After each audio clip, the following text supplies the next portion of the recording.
Okay. So he did modify where he wanted. He was originally looking at fencing most of his property, but he has changed it to um, just the west and a portion of the north line here. So the darker black line would be the fence. And that basically fences around his house, the back side of his house. So I don't know what this is saying. So that's the only area where he wants a fence. And he stated that the fence would be 6 foot 10 inches tall once it was complete on there. Let me just show. He stated that he's, whoa. Well, I guess I clicked something wrong there. Sorry about that. I'll keep going. He stated that he wants a fence because there's some development that's proposed to happen around him. And when I talked to the commission earlier, I had stated there was a road that runs north and south that would kind of run into where the fence was located. I guess I remembered it wrong. The fence is a little bit further to the west from that location, the north-south. But there was some area reserved on his north property line. It's on the neighbor's property, but there was some area reserved there for the possibility of a future roadway. But it's not part of the current approval on the subdivision. And we did have an overlay here to show you, but I am really not sure what's going on with the computer here.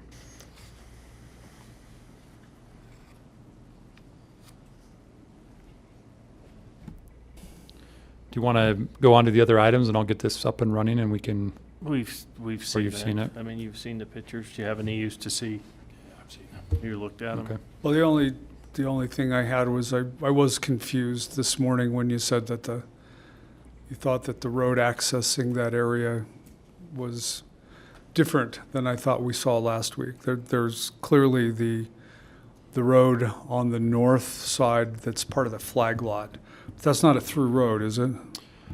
So it's not a through road under what's been approved currently, but they did leave enough room for a road for the future.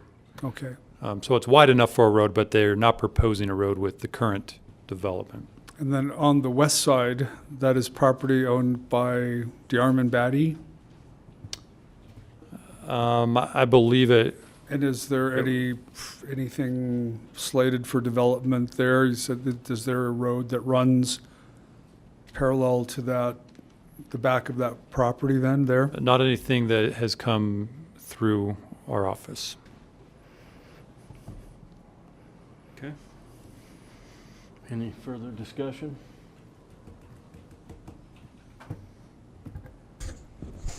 I'm trying to think. There were comments made by our office last week. I think those still stand. And whenever we have an ordinance that draws a line somewhere on some standard, there's always going to be an issue sometime in the future where somebody will fall just outside of that standard. That's just the case on anything. Here, I'll just defer, and assuming that what Matt is saying is correct, that this isn't your standard variance, right? It's not a technical variance, but the variance process is a good standard then without guidance in the ordinance itself on what things should be considered when we're looking at breaking away from whatever standard was set by law. Here, I don't see anything that sets this particular parcel in a different category than other parcels that may have neighbors or may have development that, or a big county road or a state road for that matter, that goes by their property. So if this were to be approved, our legal advice stays the same, that the discretion is there. You can approve it, not approve it in this meeting, but it's the next applicant that we're the most worried about, because here where we don't have anything that's setting this particular parcel apart, then it opens it completely up than to any other applicants. Because I don't know how we then start distinguishing between granting one and not granting another. So that I'll stick with that legal counsel to the commission. Of course, you all are empowered under the current ordinance to be able to make a decision on this, but I would advise that you do look for objective standards on why this needs to be different than the law that's in place right now under county code. Okay. Any further discussion? Seeing none, I'll entertain a motion. Mr. Chairman, I move to approve I guess technically it would be an approval to allow for a fence height of 6 foot 2 inches, which, if I understood correctly, was knocking one course off the top, taking it from 6'10" down to 6'2", which is still, it exceeds the 6 foot. But it doesn't require you to go through and trim blocks just to get 2 inches off. So I would move to approve a 6 foot 2 inch fence. I'll second it. Any further discussion? Seeing none, all in favor? Aye. Aye. Aye. Motion passed. All right, thank you. Thank you. Next item is ratification of a contract amendment to the library, Utah State Library Division, ARPA, Physical Collection Grant Contract 220128. Hello, Commissioners. Asking for a ratification of a couple agreements here with the State Library. The first, these are two separate grants. They're each one-page agreements or one-page amendments. The first one gives us an additional $12,000 in the grant award. I had to sign these. We had a timeliness issue. I was out of town and the state was a little late getting them to me, and so when I got back from my leave, I signed both these. The second one changes the period of time that we have to spend the money on a separate grant. But as I've looked at it and reviewed it with Mr. Sturmer's office, they're going to have to send us another amendment because they put the wrong date on their amendment, which changed the dates to extend the time. They're supposed to give us a new ending date, and they give us a new starting date. Anyway, but I asked for ratification of these. Any question? So did you just address both of them? I did, yes. Okay. All right. Handle them both at the same time. Yeah, it's fine with me. Any questions, concerns? So commissioners, if there is a motion made, I think it just needs to recognize that we need that corrected date, but you can approve those amendments with the proper corrections. Including the corrected date. Yeah, That will yeah, come, that so we don't would, have that to would come back. include that. Yeah, so we don't have to come Yeah, back. then it doesn't have to come back to commission meeting. Okay, entertain a motion. All right, Mr. Chairman, I'd like to make a motion that we approve the two ratifications of the contracts that Sam has presented for the library, amendments to them. The first one, which would be increasing the contract to $12,000. The grant contract is 220128. And the second ratification is on the date of the time with the corrections that Sam has presented that will be coming forth with amendment on the next contract. Does that get us covered?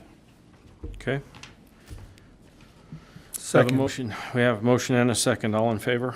Aye. Aye. Motion passed. Thank you, Commissioners. Thanks, Sam. Mountain alarm fire and security agreement.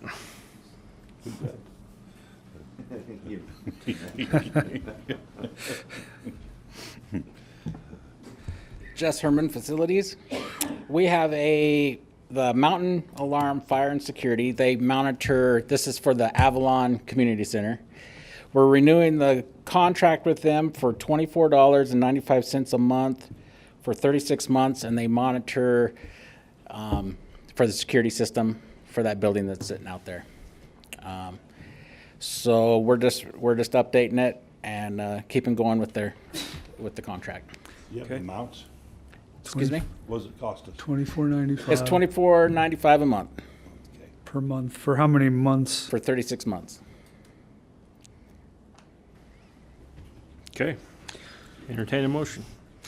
Mr. Chairman, I move to approve the contract with Mountain, what was their name? Mountain Alarm. Mountain Alarm Fire and Security, in the amount of, it's for the Avalon Community Center at $24.95, or was it? Yeah, $24.95 yeah. per month for 36 months. I'll second. Okay, we have a motion and a second. All in favor? Aye. Aye. Okay. Thank you, Commissioners. Motion passed. Thanks, Jess. Policy 460, listing of employee benefits.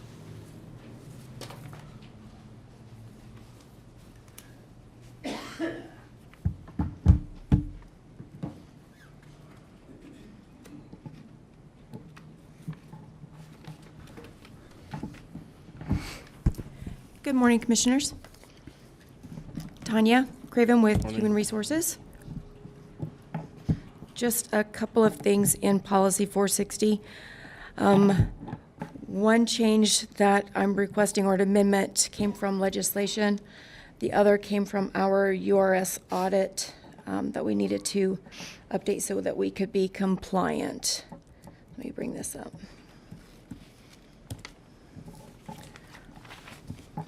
So in our employee assistance program, out of House Bill 248, EAP is now available and being offered to all first responders. So I'm just asking that this be brought into our policy under our EAP portion. We offer this through all of our, to all of our retirees and through our Employee Connect through Lincoln. So it's not an additional cost. We're not going to see any additional fees or whatnot through getting this out, where we composed a flyer. We distributed the flyer to the sheriff's office. We have it on our HR website. We have it posted on our board. So we're getting the word out that way. And we just wanted to bring that into policy where it's new and was put in through legislation. And then moving down. Before sorry. you go, is there, I think this is backdated to people that have already retired as well? Yes. Is there an official list of this for the state or for the county of what a first responder? There is. If you go into the bill, there's it defines first responder from EAP to paramedic to corrections officer throughout. Okay. Is there any other questions regarding that? Okay.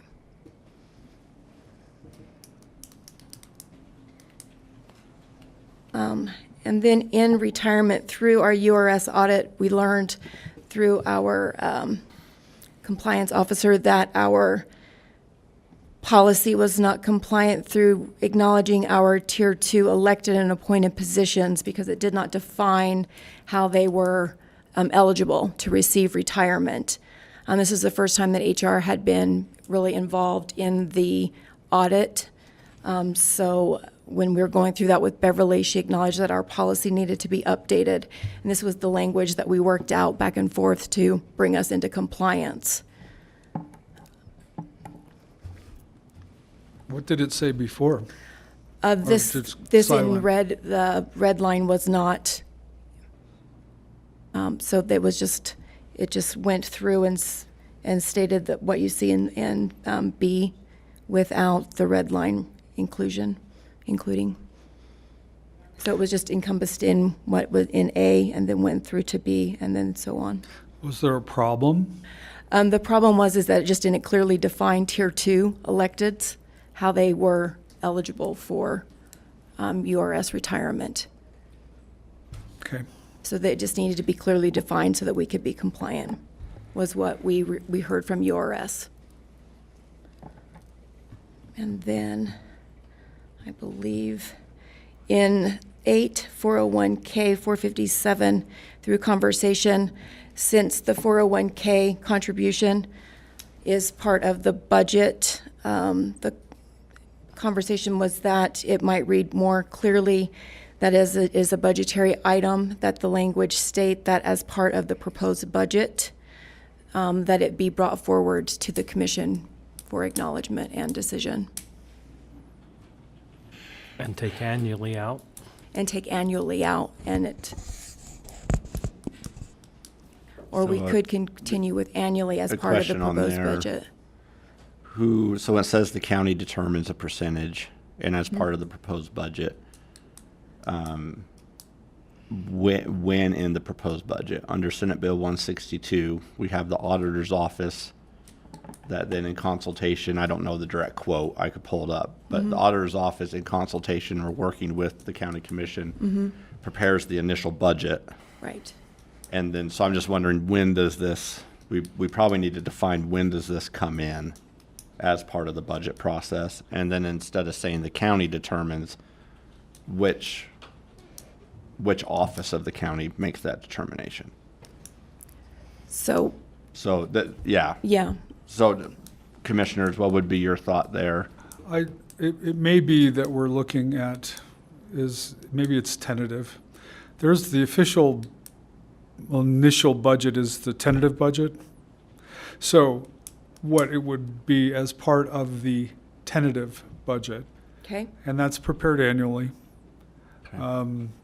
Then whoever prepares, so that would be the clerk auditor's office, would put in the tentative budget a percentage, but the final budget would then be approved by the commission.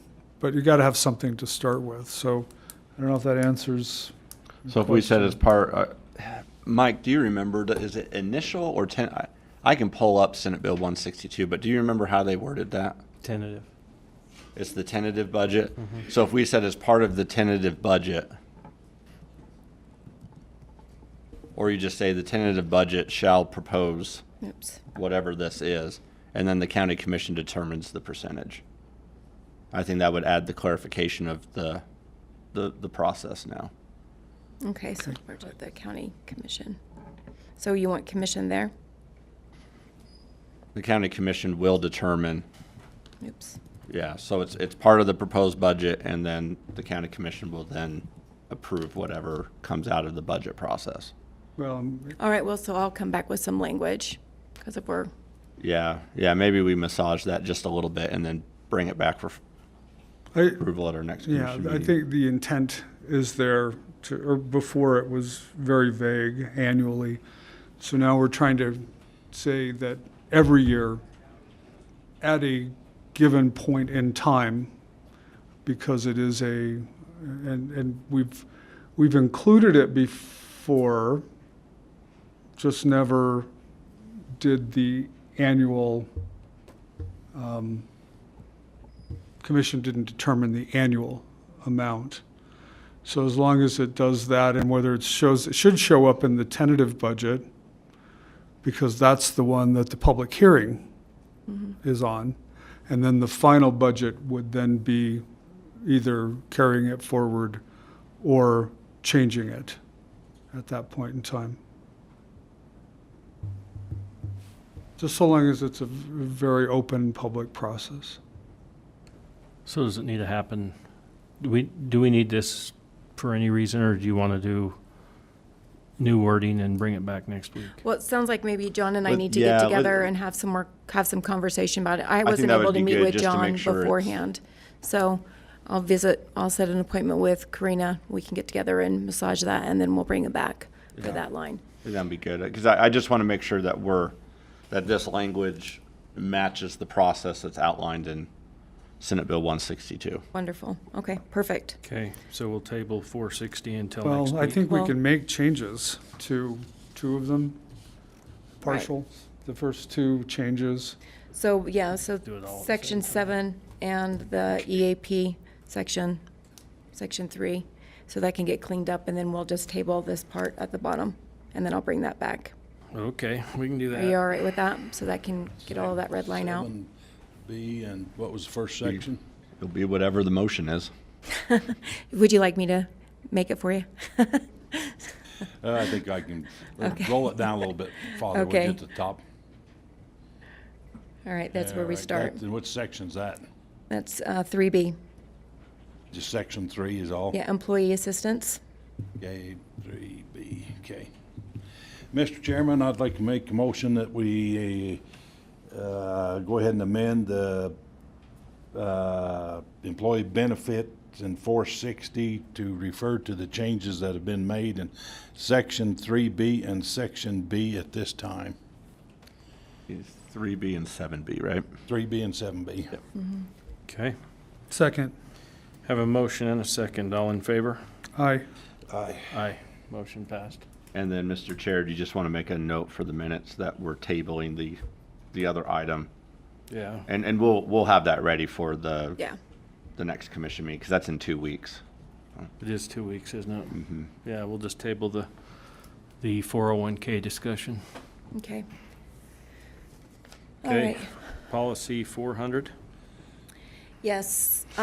Also in legislation, there was a change for leave with that affected bereavement, where county and local governments are to grant 3 days of paid leave for employees or their spouses or partners that may be affected by miscarriage or stillbirth. And this is in accordance to State Code 10.3.1103 or Senate Bill 63. So just bringing this into our bereavement leave, because our bereavement leave now currently allows for 16 hours or the 2 days. Okay. So, Mr. Chair, the only comment on this, obviously complete support for it, but it's just a reference, question or comment. 10 is. John, did you, Mike? Turn your mic off. I didn't want anybody to hear me. Okay. It's working. Let me stay, yeah, nobody listens anyway. In 10, you are referencing the municipal code, 10.3.1103. Okay. So I think if we can change that to, it also is in the county title, 17.33.5. Oh, okay. And then that way, well, yeah, if you can just, so where it says Utah State Code, Yes. if you can just change that to 17, Oh, okay. yep, 17.33.5. Okay. And then I'll get rid of this. And then, yeah, get rid of that extra 1 in the Okay. 17. Oh, Yeah.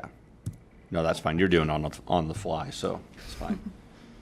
But yeah, so then that covers, just for clarity, but I think we can word it this way if we want. The state statute says, as used in this section, miscarriage in quotes means the spontaneous or accidental loss of a fetus regardless of gestational age or the duration of the pregnancy. Mm-hmm. So then it goes down lower in that same section that says if there's a miscarriage with that definition. yeah.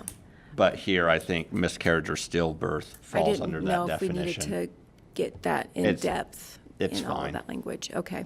But we're referencing the state code anyway, so I think it just adds some clarity, because some people, this definition obviously includes both, but most people do view a miscarriage and a stillbirth as different, Oh, okay. different events. But I think we're fine Okay. with that. Okay. Any further discussion? Questions? Entertain a motion. Mr. Chairman, I move to approve the change to Uintah County personnel. This is our 400, policy 400 leave under bereavement to incorporate the new requirements of Utah State Code 1733. Okay. Then it died, Have a as motion. presented. Sorry. I I didn't- have a motion and a second. Any further discussion? John, you good? All in favor? Aye. Aye. Motion passed. Thank you, Commissioners. Thank you. Next item is the board appointments for the Career Service Board. Mr. Chairman, we had a an appointment lapse on June the 30th. Look to make the motion to reappoint Rolene Rasmussen for a term of 3 years, beginning July 1st, 2022, ending June 30th, 2025. Okay. Second it. Have a motion and a second. All in favor? Aye. Aye. Aye. Motion passed. Next item is public comment. Try to keep this to 10 minutes. If there's a few of you, we ought to try to keep them about 3 minutes apiece. If you don't mind, I'll go ahead and start. There's something I should have said back when we were talking about the fence height approval. We did, one of the things that I think needs to be considered is we found a way to approve 6'2". Well, that's not 6 foot, it's over, but it's logical without having to gerrymander the construction. The other side of that is I never really saw, we were looking in context at the location of the property. There are physical reasons why 6'10" might have been better and why it could be justified, especially if there's an elevation difference. It does no good to put a fence in if the house is downhill from the road and it would shine over the top of it. But we didn't see any of those things. And in terms of sound, once again, you see sound walls near roadways all over the place, and they're selected for their distance from the road and the elevation change between the road and the houses. In the absence of those, there was no reason to go beyond and go say, well, there's no reason for 6'10". 6'2" looks like it'll work just as well. Seems to be more visual than anything else. And there was nothing to show that it wouldn't work. So that's why that was probably what I should have added, in addition to saying remove one course, it's 2 inches over, still requires approval, but that's why. It wasn't just an arbitrary, I like 6'2" better than 6'10". Okay. Any other public comment today? Sam?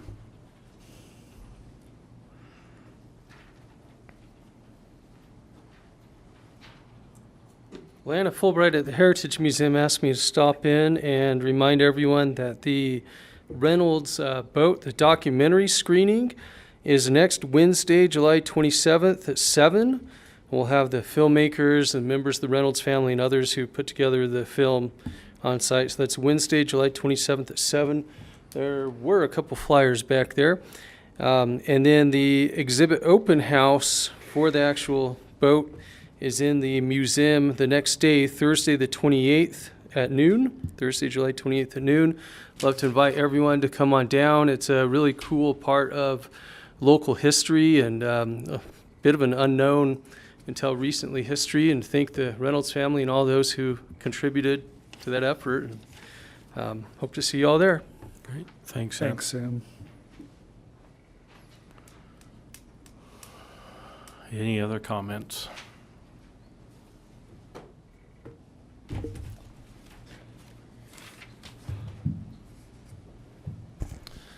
I just wanted to stop by and introduce myself. I'm Nate Zills from the Vernal Area Chamber of Commerce, and I look forward to serving the community and being partners with the county and the cities and all of the other members of the chamber. So thank you. Great. I look forward to working with you in the chamber, but I'm sure going to miss you down at IFA. Yeah. Can you work part-time down there too? No consulting. You'll do a great job. Any other comments? Seeing none, Motion to adjourn. we're adjourned. Take back all that stuff I said about you this morning. See how fast that was? Yeah.